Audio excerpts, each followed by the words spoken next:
Hello students, आज का जो हमारा टॉपिक है वो स्पेसिफिकली 11th और 11th क्लास के सीबीएसई और आईएससी बोर्ड के स्टूडेंट्स के लिए है, जिसमें बैंक रिकॉन्सिलेशन स्टेटमेंट आता है। और ये टॉपिक रिलेट करता है बीकॉम वोकेशनल में भी, वहाँ पर भी बैंक रिकॉन्सिलेशन स्टेटमेंट आता है। और जहाँ पर भी ये टॉपिक रिलेट करता हो उन सब के लिए ये है, चाहे वो सीए वगैरह हो। तो बैंक रिकॉन्सिलेशन स्टेटमेंट बहुत परेशान करता है, ऐसा बच्चे कहते हैं, सब समझ में नहीं आता ऐसा बच्चे कहते हैं। तो क्या इसके लिए हम तरीका अपनाएं, कितना इसको सरल बनाएं, कैसे इसको सरल बनाएं, चलिए इस कोशिश में आगे चलते हैं। बैंक रिकॉन्सिलेशन स्टेटमेंट की डेफिनेशन पहले समझें। Bank reconciliation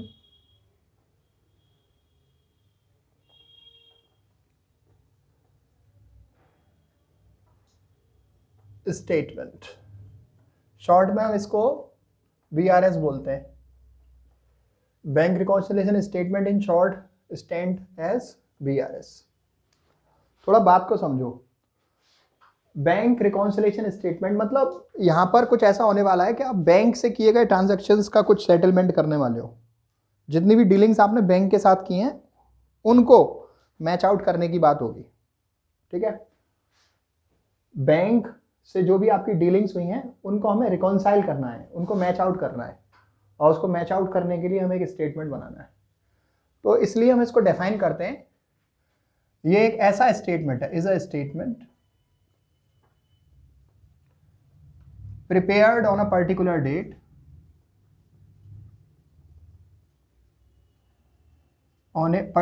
date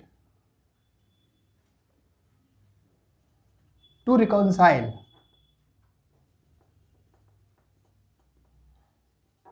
the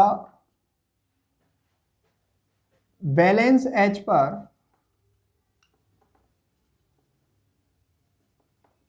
bank column of cash book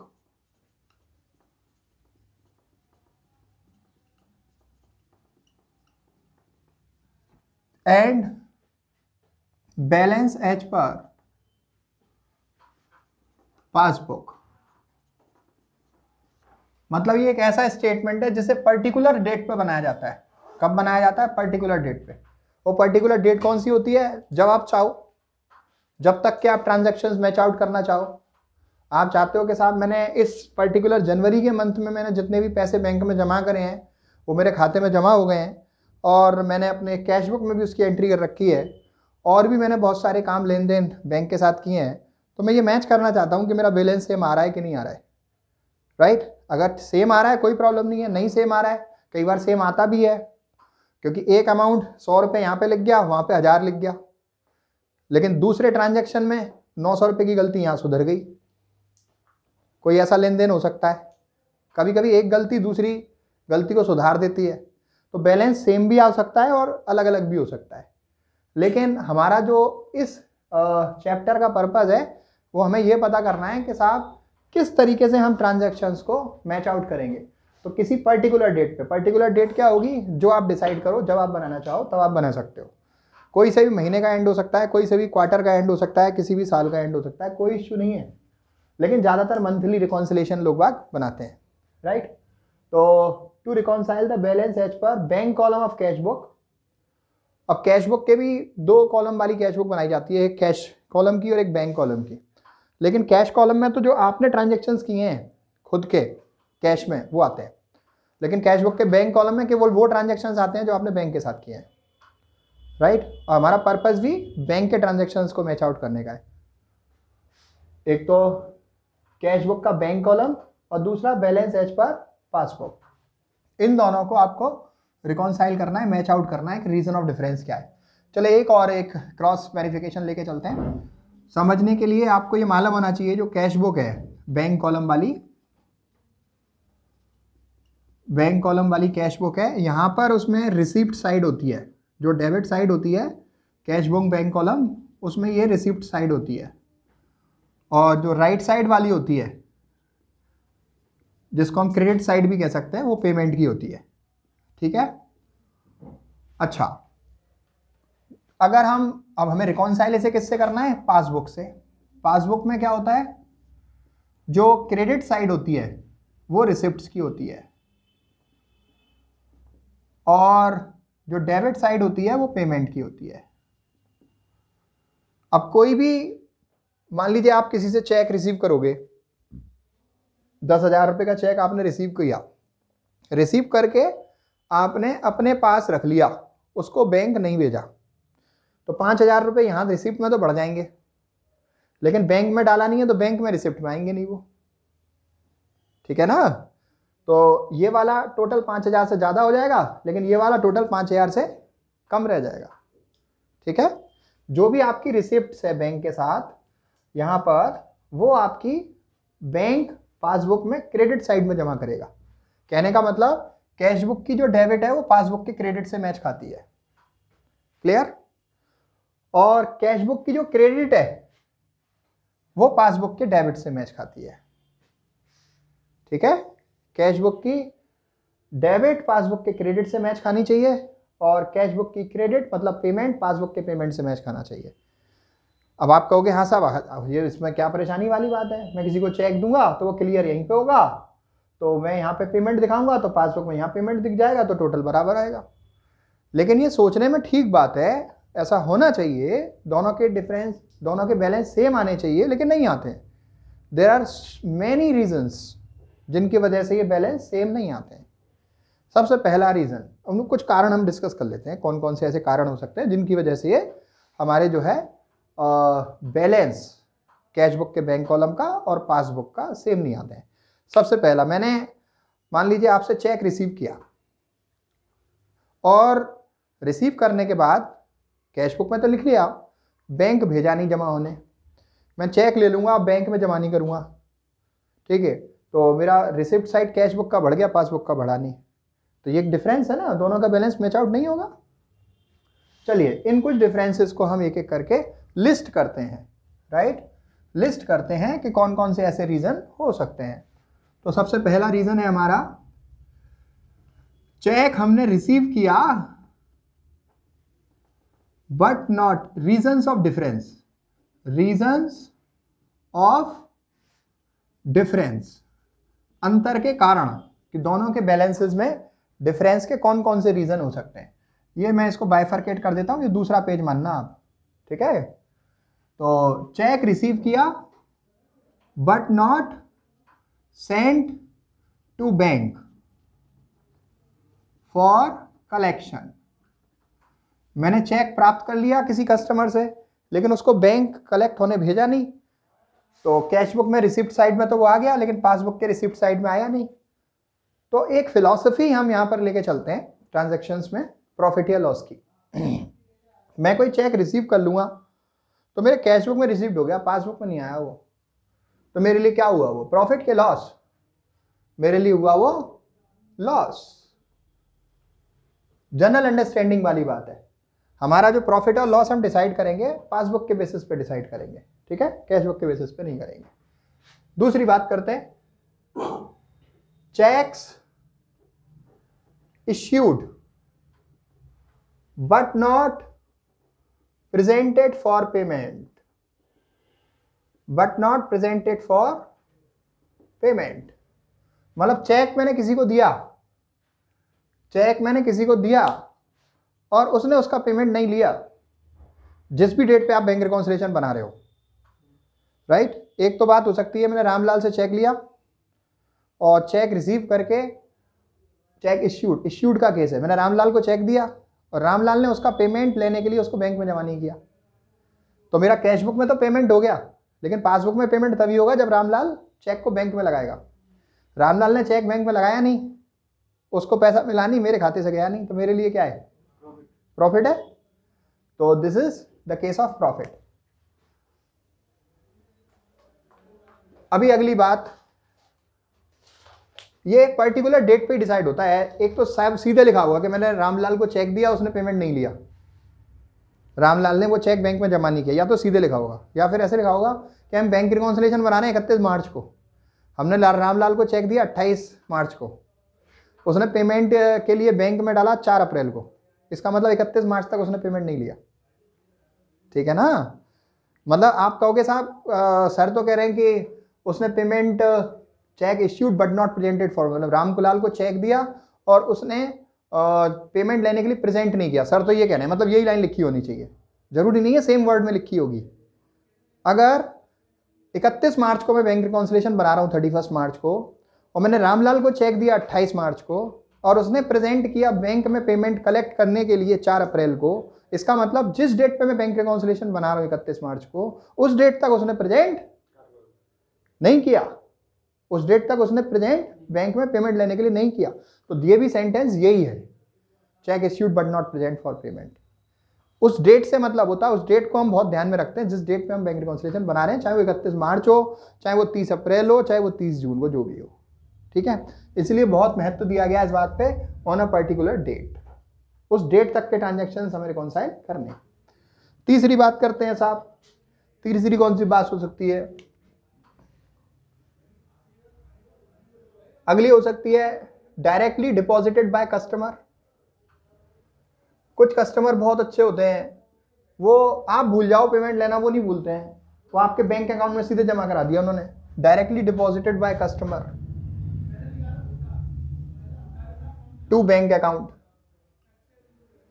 किसी कस्टमर ने मेरे बैंक अकाउंट में सीधे जमा करा दिए पैसे, तो साहब मेरे पासबुक में तो रिसिप्ट हो गए, पासबुक में तो रिसिप्ट हो गए वो, लेकिन कैश बुक में आई नहीं, मुझे मालूम ही नहीं है, मेरे पास इन्फॉर्मेशन ही नहीं है। तो क्या हुआ, मेरा नुकसान हुआ कि प्रॉफिट हुआ? प्रॉफिट हो गया भाई, प्रॉफिट लिख देता हूं मैं, ठीक है जी। आगे देखिए, कभी ऐसा भी हो सकता है कि साहब, एक तो यही है लॉस कि चेक हमें मिला, हमने बैंक नहीं भेजा। कभी ऐसा भी हो सकता है कि चेक मुझे मिला, मैंने बैंक भेजा, लेकिन उसका पैसा नहीं आया, सामने वाले के अकाउंट में पैसा नहीं है, राइट। या फिर उसने साइन फोर्ज कर दिए, डबल कर दिए, ओवर राइटिंग कर दिया, आउट ऑफ डेट हो गया चेक, तो cheque send to bank but not collected. अगला पॉइंट ये हो सकता है, तो ये हमारे लिए क्या होगा? चेक सेंड टू बैंक, हमने अपना काम कर दिया, बैंक भेज दिया, लेकिन बैंक ने अपना काम नहीं किया पूरा, वो क्योंकि सामने वाली पार्टी जिसने चेक दिया था उसके यहां से बैंक को पैसे नहीं मिले, बट नॉट कलेक्टेड।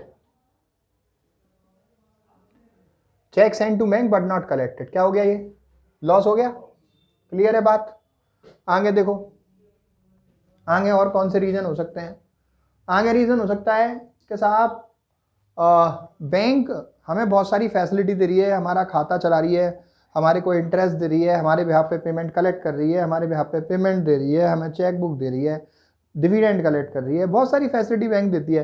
तो इस सब के बदले में हमसे कुछ लेती है, जो वो हमारे खाते से काट लेती है। खाते से काटने का मतलब अकाउंट में डेबिट कर देना।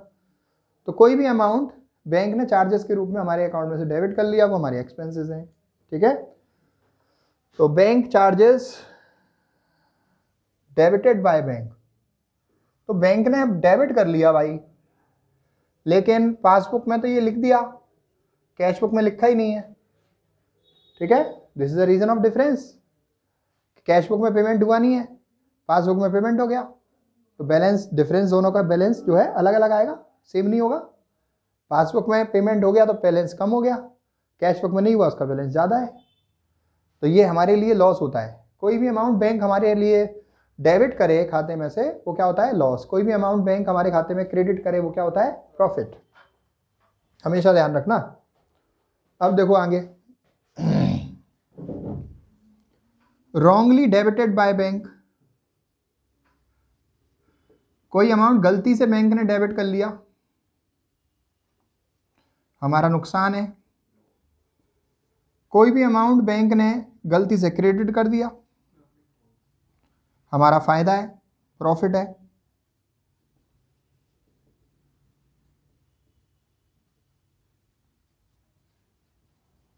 और सोचो साहब, आगे कोई भी चेक वगैरह अगर आपने बैंक में जमा किया और उसका पेमेंट आपको नहीं मिला, वो डिसऑनर वगैरह हो गया, तो उसको हम मानते हैं नुकसान, ठीक है।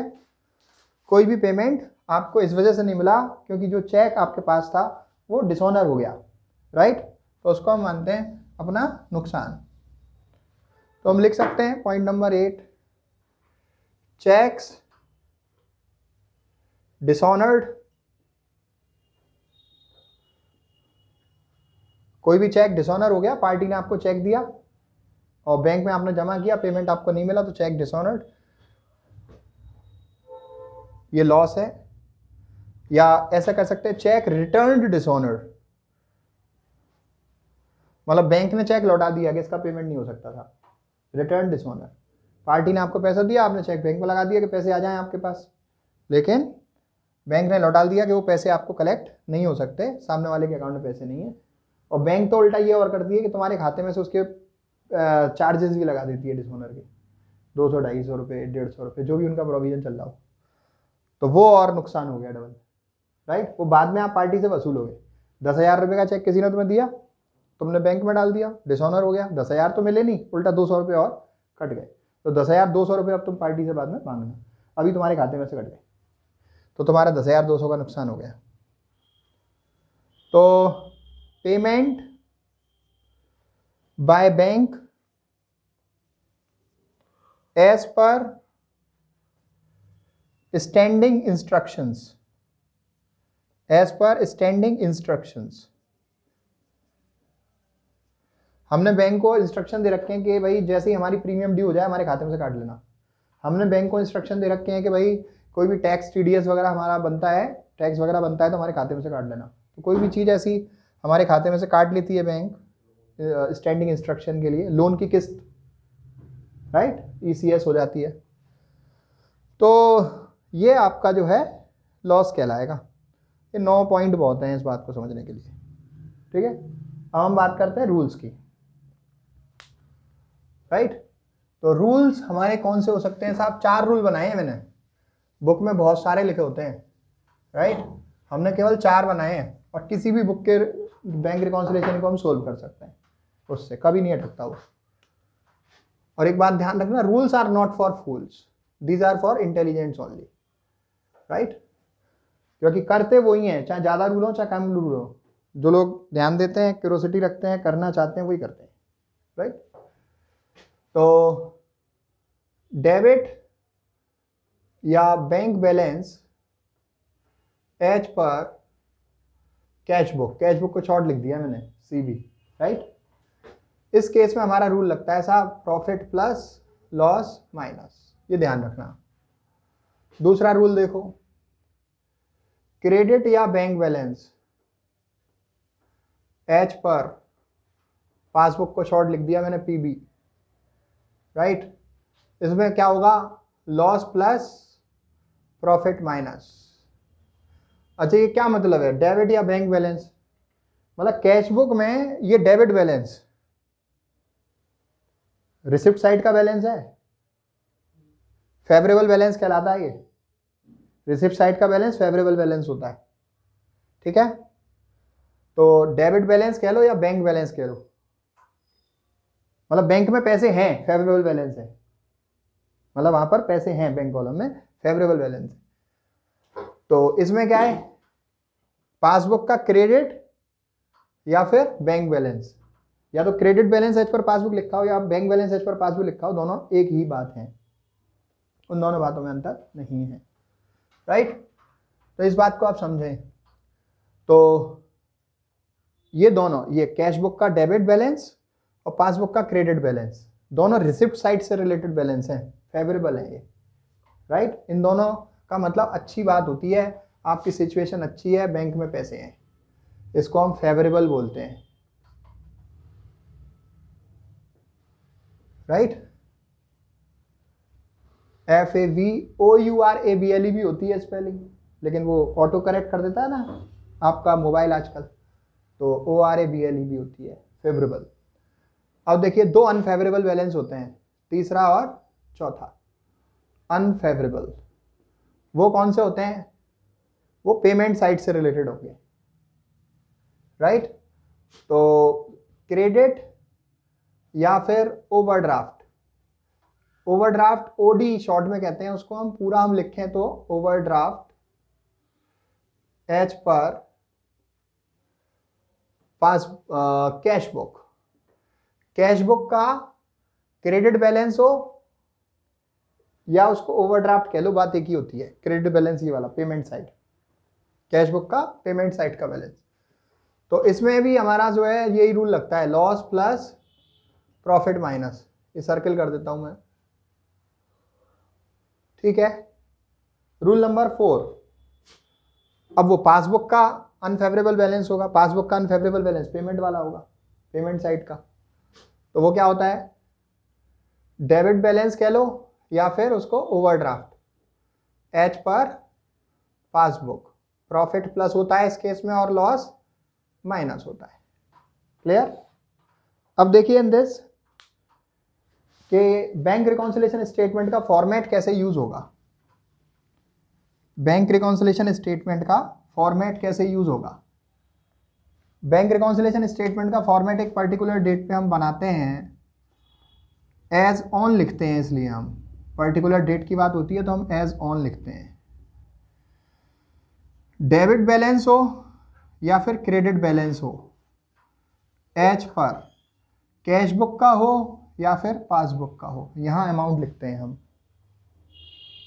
इसमें हम ऐड करते हैं या तो प्रॉफिट या फिर लॉस, जो भी हमारा ऊपर का फॉर्मेट हमें अलाउ करेगा यूज़ करने के लिए क्वेश्चन की रिक्वायरमेंट के हिसाब से, वो काम हम करते हैं। इतना करने के बाद जो अमाउंट आता है उसमें से लेस करेंगे। अगर प्रॉफिट ऐड किया था तो लेस होगा लॉस, अगर लॉस ऐड किया था तो लेस होगा प्रॉफिट, ठीक है। और इतना करने के बाद जो आपका कैलकुलेटेड अमाउंट आएगा उसको इस टोटल अमाउंट में से लेस कर देंगे, तो जो आंसर आएगा, अगर ऊपर डेबिट बैलेंस लेके चले थे आप तो नीचे क्रेडिट बैलेंस आएगा, अगर ऊपर क्रेडिट बैलेंस लेके चले थे आप तो नीचे डेबिट बैलेंस आएगा, और अगर ऊपर कैश बुक का बैलेंस लेके चले थे आप तो पासबुक का आएगा, अगर ऊपर पासबुक का बैलेंस लेके चले थे आप तो कैश बुक का आएगा। क्लियर? अब बात ये हो रही है कि साहब फेवरेबल एंड अनफेवरेबल, एक और सिचुएशन है आंसर जिससे इफेक्टेड होता है, कि जैसे मान लो आपने कैलकुलेट किया और आपका आंसर प्लस में आया है, cash book passbook, answer plus में आने का मतलब ये है, यहाँ पे अमाउंट था 10 रुपये, आपने जोड़े यहाँ पर 1 1 1 3 रुपये, टोटल आया आपका 13 रुपये। यहाँ पर आपने घटा दिया 1 और 1 मतलब 2 रुपये, तो आंसर आया आपका 11, 13 में से 2 घटाया 11 आया। इसे कहते हैं आंसर काहे में, प्लस में। आंसर प्लस में आता है तो हमारे कैश बुक के डेबिट से पासबुक का क्रेडिट निकलता है और कैश बुक के क्रेडिट से पासबुक का डेबिट निकलता है, ठीक है। अगर ऐसा होता है कि आंसर आपका माइनस में आया है, आंसर माइनस में आता है, तो कैश बुक पासबुक, तो आंसर अगर आपका माइनस में, वो कब आएगा, ये मेरा टोटल कितना है 3, 13 हो गया, और यहाँ मान लो आपका 11 है और यहाँ पर 4 है, तो टोटल कितना हो गया 15, 13 में से 15, 13 में से 15 घटाओगे, आंसर कहाँ में आएगा, माइनस में। ऐसा भी हो जाता है कभी कभार। तो in that situation cash book की डेबिट से पासबुक की डेबिट आएगी, कैश बुक की क्रेडिट से पासबुक का क्रेडिट बैलेंस आएगा, ठीक है। तो ये सारे आपके रूल्स हैं, तो इनको अप्लाई करके आपका न्यूमेरिकल आपको करना है। अगर मैं कहूं कि इस फर्स्ट रूल से रिलेटेड न्यूमेरिकल कैसे होगा, तो मेरे को ऐसा होगा सवाल में कि डेबिट बैलेंस एच पर मेरे पास क्या लिखा होगा, कैश बुक, क्या लिखा होगा, डेबिट बैलेंस एच पर cash book, debit balance H पर कैश बुक, प्रॉफिट प्लस करने होंगे, ठीक है, और लॉस माइनस करने होंगे। और अगर मेरा आंसर प्लस में रहता है तो डेबिट से क्रेडिट आएगा, क्या आएगा, डेबिट से क्रेडिट आएगा, और कैश बुक से बैलेंस काय का निकलेगा, पासबुक का, कैश बुक से काय का निकलेगा, पासबुक का। आ रही बात समझ में, ये चीज़ है। लेकिन अगर आंसर माइनस में आता है कैलकुलेट करके, तो मेरे कैश बुक के डेबिट से पासबुक का डेबिट निकलेगा। है मैजिक, ये कहानियाँ हैं कुछ, ठीक है। तो अभी तो क्योंकि मैंने इसको प्लस का ही समझाना है, ये पहला रूल, तो मैं इसको प्लस का ही रख रहा हूँ, ठीक है। ये आपका 11, ये 1 रुपए, क्लियर। मान लो डेबिट बैलेंस कैश बुक का आपको दे रखा है, लिख दिया आपने। अब जितने भी प्रॉफिट हुए, प्रॉफिट वाले कौन कौन से हैं, ये प्रॉफिट का है ऐसा कोई ट्रांजैक्शन हो, ये प्रॉफिट का है ऐसा कोई ट्रांजैक्शन हो, ये प्रॉफिट का है ऐसा कोई ट्रांजैक्शन हो, क्लियर। तो उनको आप ऐड कर दीजिए, जो अमाउंट आए उसमें से लॉस वाले ट्रांजैक्शन आपके सवाल में मौजूद हैं उन्हें आप लेस कर दीजिए, तो आपका आंसर आ जाएगा बैंक रिकॉन्सिलेशन स्टेटमेंट का दूसरा बैलेंस। Is that okay? ठीक है, तो I hope this will help you a lot. अभी नेक्स्ट लेक्चर में हम क्या करेंगे कि भाई 2 सवाल सोल्व करके दिखा देंगे आपको, तो आपकी ये कहानी पूरी कंप्लीट हो जाएगी, ठीक है। Thank you so much.